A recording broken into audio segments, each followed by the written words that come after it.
Neo Feliz, Nebulosa.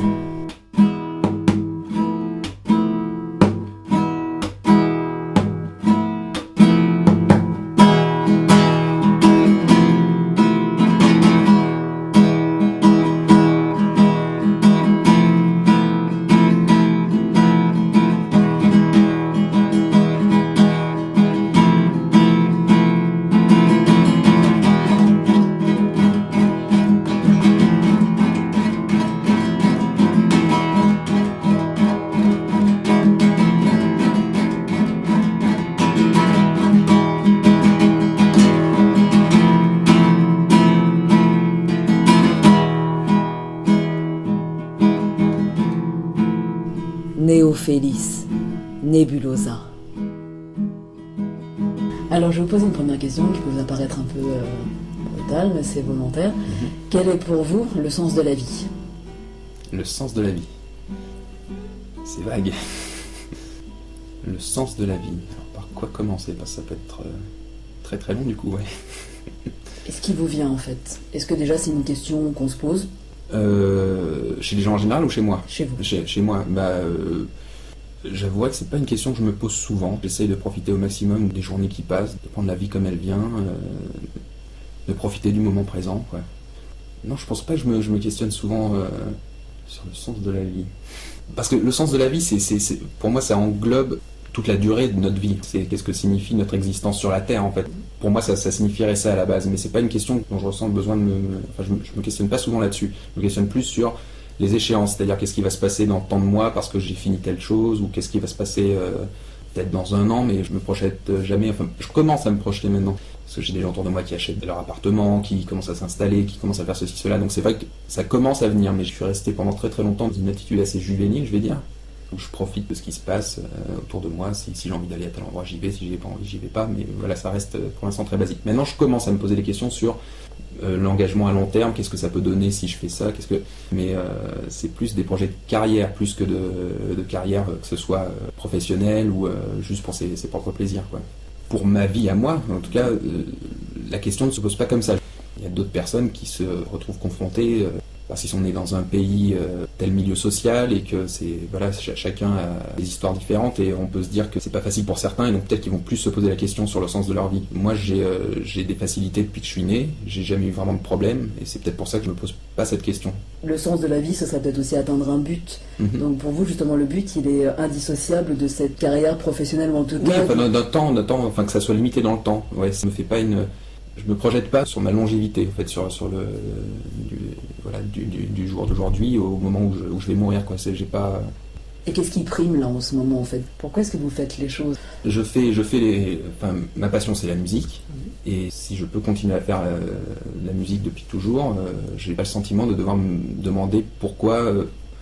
Enfin non, c'est évident que j'ai des facilités. J'ai un travail maintenant depuis 2 ans qui me permet de continuer à faire ma musique. J'aime ce boulot-là.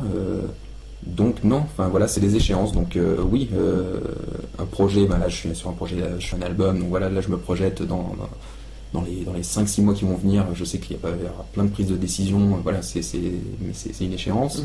Pour mon boulot aussi, je me pose certaines questions, mais sur ma vie en général, non, je me demande pas. Alors je sais pas si les gens se posent forcément ce genre de questions pour le sens de la vie, mais est-ce que je vais avoir des enfants, est-ce que je vais me marier, est-ce que je vais m'installer avec quelqu'un définitivement, non. Ça vraiment, je prends la vie comme elle vient et ça se passe très très bien au jour d'aujourd'hui. Et j'ai jamais été dans un état dépressif, j'ai jamais eu de gros problèmes, voilà, donc non, je me pose pas vraiment. D'accord, et donc vous pensez peut-être qu'effectivement d'une façon plus large, on se pose cette question quand on est moins cadré, peut-être.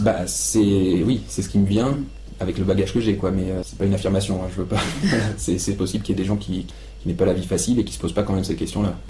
Et quand c'est peut-être un lieu commun, on dit souvent le sens de la vie, ça s'apparenterait peut-être à la recherche du bonheur, tout simplement. Est-ce que ça vous parle? C'est pas la recherche forcément du bonheur, c'est juste savoir le prendre quand il est là, quoi. Enfin, c'est pas la recherche de quelque chose. Moi, je pense au jour présent et voir comment ça va se passer dans des temps assez réduits. Et vous pensez justement que d'y penser, de se poser ce genre de questions, ça nous décale par rapport au moment présent, à ce qui se passe? Ah non, du tout, non, je pense que c'est bien de se poser la question aussi, pourquoi pas, oui. Mais c'est vrai que moi je me la suis jamais posée en l'occurrence. Enfin, chercher le bonheur, ça veut dire aussi quelque part essayer de trouver peut-être quelque chose qu'on n'a pas et rêver d'une autre vie ou rêver de quelque chose. Moi, voilà, ma vie me convient. J'ai juste envie de profiter tout se passe bien dans ma vie aujourd'hui. J'ai pas envie de réfléchir sur ce qui va se passer. Si je vais perdre le bonheur, peut-être que là ça viendra. Peut-être que je me demanderai comment rechercher le bonheur. Mais pour le moment, non. D'accord. Ce qui me permet de rebondir sur ma deuxième question, qui est une question beaucoup plus pragmatique. À combien évalueriez-vous vos besoins pour vivre décemment? Et par décemment, j'entends pour faire ce dont vous avez envie. C'est relatif aussi au loyer, s'il y a un loyer à payer ou pas. C'est relatif aussi où est-ce qu'on vit, où est-ce qu'on vit. Si j'étais ailleurs, dans un autre pays, ce serait certainement différent. Bon, j'esquive toujours les questions, j'ai l'impression. Ici actuellement. Oui, ici actuellement, maintenant, tout de suite, je pense qu'avec 1200 ou 1500 grand maximum, j'ai pas besoin de beaucoup plus.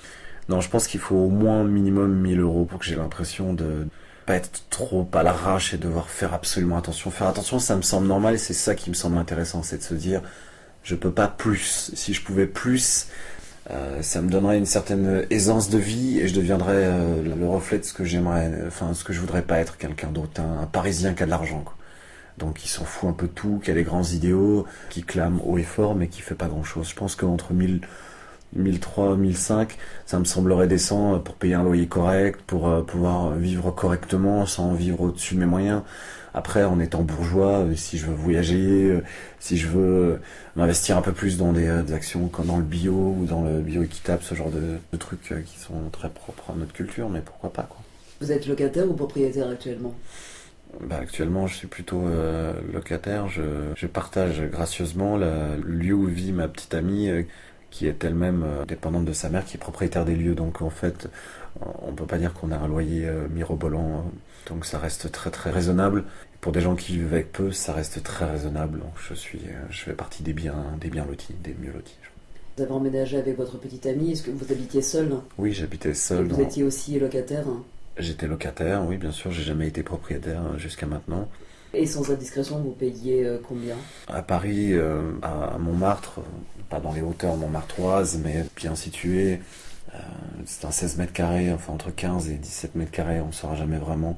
Avec les toilettes sur le palier, avec juste une personne et moi qui l'utilisons, avec le truc remis à neuf que j'ai laissé hier d'ailleurs dans le temps. Donc je payais 420 euros sans l'électricité, sans l'assurance de l'appartement, tout compris en fait. Donc effectivement, par rapport à un salaire qui est de l'ordre de 760 net, hors fin de CDD, hors fin de contrat, parce que ça fait plus de 2 ans et quelques que je travaille comme ça, donc ce qui permettait d'aligner mon compte, mais ça veut dire qu'il faut gérer sans arrêt avec le découvert, ou avec l'argent d'autrui, ou assurer. Et puis maintenant, effectivement, avoir un loyer qui semble modique de 200 euros à 2 personnes, sans électricité, sans gaz, on va dire 300 euros à tout casser à 2, ça fait du 150, 150 chacun, ce qui est infime par rapport à ce que je pouvais payer ailleurs, quoi, en fait. Et pour finir, dans quelle activité vous sentez-vous le plus cohérente, le plus à votre place justement? Éprouvez-vous le plus de plaisir? Dans le théâtre. Et pourquoi? Parce que c'est de la création tout le temps. Donc qu'on soit sur une mise en scène ou sur un plateau, la recherche d'un personnage, c'est toujours... faut toujours créer en fait. J'aime bien... j'ai du mal à aller au-delà de mes limites. C'est de me dire, bon bah là... si on me dit c'est bien, moi je vais dire bon ok c'est bien, mais il faut pas se contenter de ça, justement il faut rechercher encore derrière. Et si ça pousse tout le temps, ça évolue tout le temps, un personnage évolue tout le temps, une pièce c'est pareil, et c'est ça qui est bien, c'est que c'est pas du tout monotone. Et c'est cette non-monotonie qui vous procure du plaisir? Oui. Et pourquoi? Qu'est-ce qui se passe dans son corps à ce moment-là? Je sais pas, moi je suis très traqueuse aussi, donc j'ai une espèce de montée d'adrénaline, un plaisir en fait à jouer quelqu'un d'autre ou à voir une idée de mise en scène qui se met en place et que les comédiens répondent bien à ce qu'on leur donne comme indication, de voir l'investissement qu'ils donnent dedans, ça fait vraiment vraiment vraiment très très plaisir. Ça fait je sais pas, je saurais pas comparer le plaisir, le bonheur que ça procure je saurais pas le comparer, mais Et c'est vraiment l'activité qui vous procure, où vous vous sentez vraiment le plus à votre place, le théâtre? Oui. Et je parlais du corps, c'est quoi la cohérence en fait? Ah, c'est compliqué. c'est un laisser-aller en fait. C'est un... Voilà, on se sent extrêmement libre à jouer quelque chose. Enfin, on éprouve une liberté parce qu'il n'y a pas de... il n'y a pas de censure. En même temps, c'est pas, on joue un rôle, donc c'est pas nous. Donc on peut explorer plusieurs choses et ça permet de se défouler. On oublie son corps, on oublie. Enfin, on l'oublie pas. On sait qu'il est là, mais c'est bénin. Mais ben, je suis pudique, mais je vais l'être un peu sur le plateau aussi. Mais on va s'oublier. On va s'oublier parce que ça permet de, voilà, ça permet de s'oublier et de se libérer. Ça fait un bien fou. Comme les sportifs, en fait, qui ont besoin de courir 1 heure par jour. C'est un peu ça. Et paradoxalement, même si on joue quelqu'un d'autre, est-ce qu'on a l'impression à ces moments-là d'être reconnu pour ce qu'on est véritablement ? Alors après, ça dépend qui vous regarde. Mais j'ai l'impression que les théâtreux ont tous cette capacité à, je parle des anciens surtout, mais à percer les gens sur le plateau justement. Parce qu'on joue quelqu'un d'autre, mais on joue forcément avec ce qu'on est. Et du coup, des fois c'est peut-être même un peu gênant parce qu'on sait qu'ils vont percer quelque chose qu'on a caché pendant très longtemps ou qu'on dévoile pas forcément dans la vie. Et je pense, oui. Je pense qu'on est reconnu pour ce qu'on est. Néophélis Nebulosa. Romain Rongier, Neil Jobard et Magali Spertini du Moulin Bunel ont accepté de répondre à la Néophélis. Une seule prise, où aucune des questions n'est connue d'avance. Merci à eux pour leur écoute et leur spontanéité.